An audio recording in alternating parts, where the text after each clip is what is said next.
Hello, నేను miss రావు. ఇక్కడ మనకి డిఆర్డిఓ మాజీ చైర్మన్ డాక్టర్ సతీష్ రెడ్డి గారు కనిపిస్తున్నారు, పక్కన చంద్రబాబు నాయుడు గారు. సతీష్ రెడ్డి గారిని ఇటీవలనే Andhra Pradesh space technology and defence సంబంధించినటువంటి సలహాదారుగా ఆయన నియమించుకుంది ఆంధ్రప్రదేశ్ ప్రభుత్వం. సో చంద్రబాబు నాయుడు గారు ఎవరినైనా సలహాదారుగా నియమించారని అంటే ఒక లక్ష్యం ఉంటుంది. ఆ లక్ష్యం ఏంటి అనేది తాజాగా ఆయన సూచాయిగా ప్రకటించారు. ఏంటి అంటే డిఫెన్స్ అండ్ ఏరోస్పేస్ 4.0 అనేటువంటి ప్రాజెక్ట్ని లాంచ్ చేయాలి.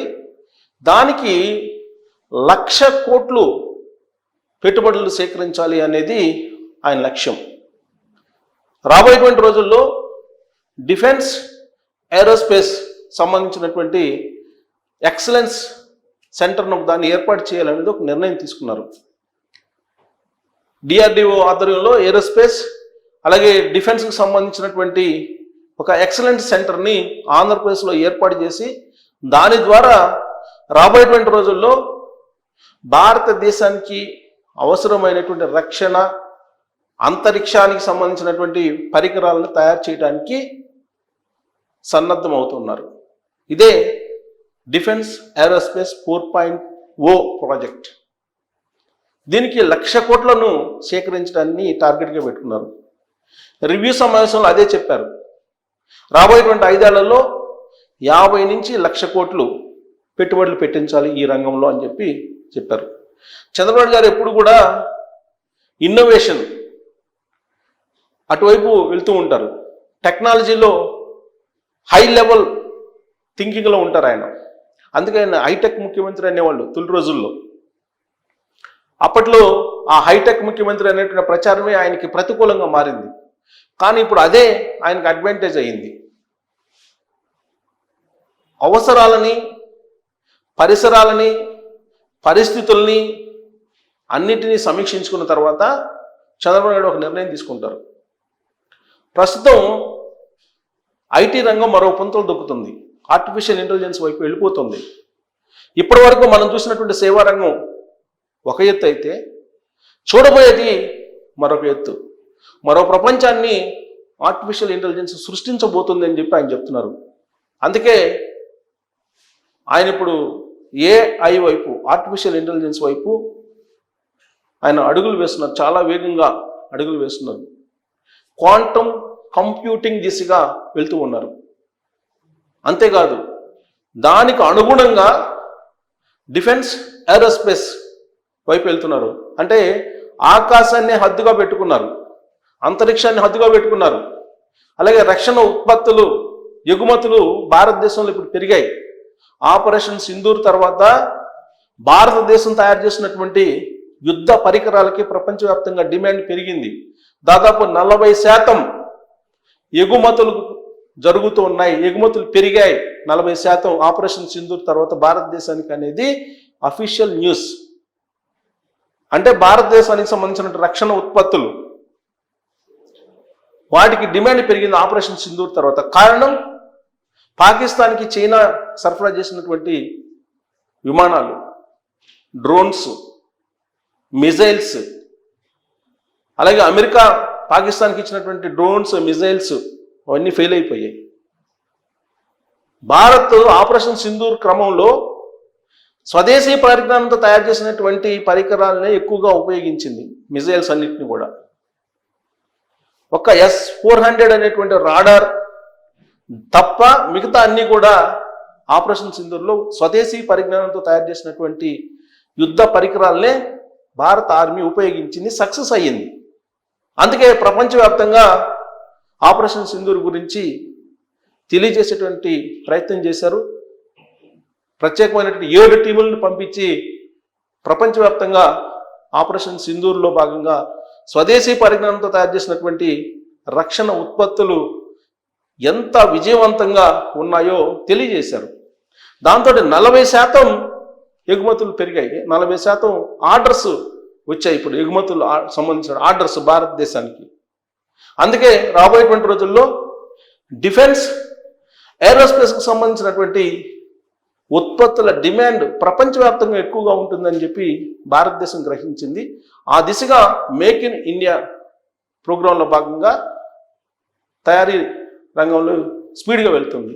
దాన్ని అందిపుచ్చుకునేదానికి చంద్రబాబు నాయుడు గారు అంతరిక్షం వైపు చూస్తున్నారు. రాబోయే రోజుల్లో అంతరిక్షంలో ఏం జరుగుతుందో ఆయన విజువలైజ్ చేశారు. ఇప్పటికే స్పేస్లోకి వెళ్తున్నటువంటి వాళ్ళ సంఖ్య పెరుగుతుంది. స్పేస్లోకి వెళ్తున్నారు. అంతరిక్షంలో నివాసాలు ఏర్పాటు చేసుకునే దిశగా ఆలోచిస్తున్నారు. ఆర్టిఫిషియల్ ఇంటెలిజెన్స్ వచ్చిన తర్వాత ఫుల్ ఫ్లెడ్జ్డ్గా ఏ స్థాయిలో ప్రపంచం మారిపోతుందో ఆయన ఊహిస్తూ ఉన్నారు. అందుకే రాబోయేటువంటి రోజుల్లో అంతరిక్షం అలాగే రక్షణ ఉత్పత్తులు ఈ రెండింటికి పెద్ద మార్కెట్ ఉంటుంది అని చెప్పి గ్రహించారు.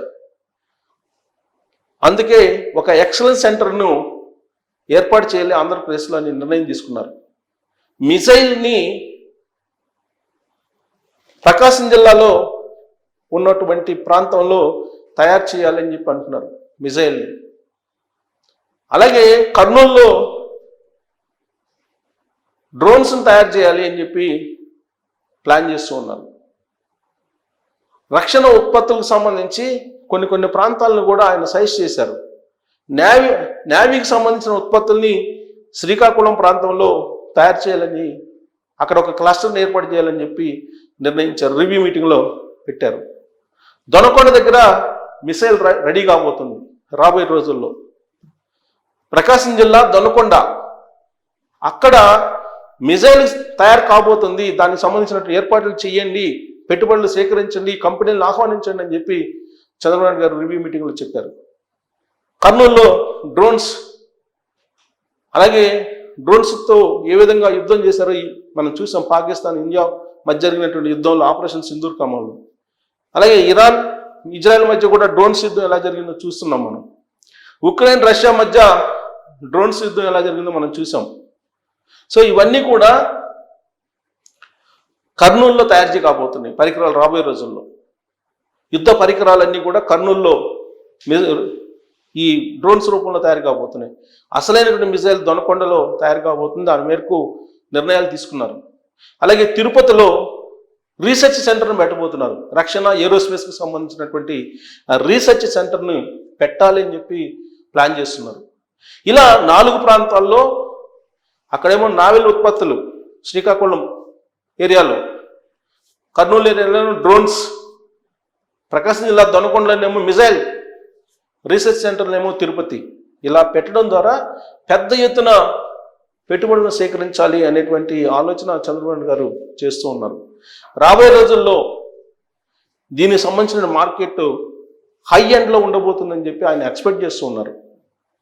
సేవా రంగానికి సంబంధించినటువంటి ఉత్పత్తుల ఎగుమతుల్లో ఎంత విజయాన్ని సాధించామో రాబోయేటువంటి రోజుల్లో రక్షణ ఏరోస్పేస్కు సంబంధించినటువంటి ఉత్పత్తులను తయారు చేయడం ద్వారా అంతే లాభం పొందొచ్చు అని చెప్పి ఆయన ఎక్స్పెక్ట్ చేస్తున్నారు. వికసిత్ భారత్ దిశగా 2047ని పెట్టుకున్నారు నరేంద్ర మోడీ గారు.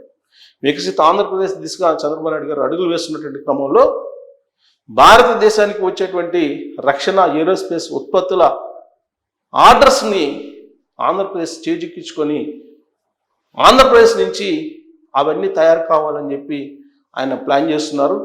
రాబోయే రోజుల్లో 1,00,000 కోట్ల పెట్టుబడితో ప్రాథమికంగా ఆయన వీటన్నిటినీ ఏర్పాటు చేయబోతున్నారు, ఫౌండేషన్స్ వేయబోతున్నారు. సో చంద్రబాబు నాయుడు గారి యొక్క ఆలోచన ఇప్పుడు అంతరిక్షం మీద పడింది.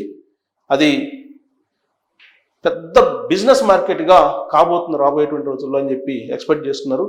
అలాంటి అవసరాలని, అలాంటి అవకాశాలని ఫుల్ఫిల్ చేసేదానికి ఆ బాధ్యతల్ని డిఆర్డిఓ మాజీ చైర్మన్, ప్రస్తుతం ఏరోస్పేస్ రక్షణ సలహాదారుగా ఉన్నారు ఆంధ్రప్రదేశ్కి సతీష్ రెడ్డి, ఆయనకి బాధ్యతలను అప్పచెప్పారు. ఆయన ఈ టార్గెట్ని నెరవేర్చే దిశగా అడుగులు వేస్తున్నారు. అడుగులు వెయ్యాలని చెప్పి చంద్రబాబు గారు ఆదేశించినటువంటి క్రమంలో చంద్రబాబు గారి యొక్క లక్ష్యం ఎలా ఉంది, అది నెరవేరేటువంటి పరిస్థితులు కనిపిస్తున్నాయి అనే దాని మీద మీరు కామెంట్ చేయొచ్చు. Thank you.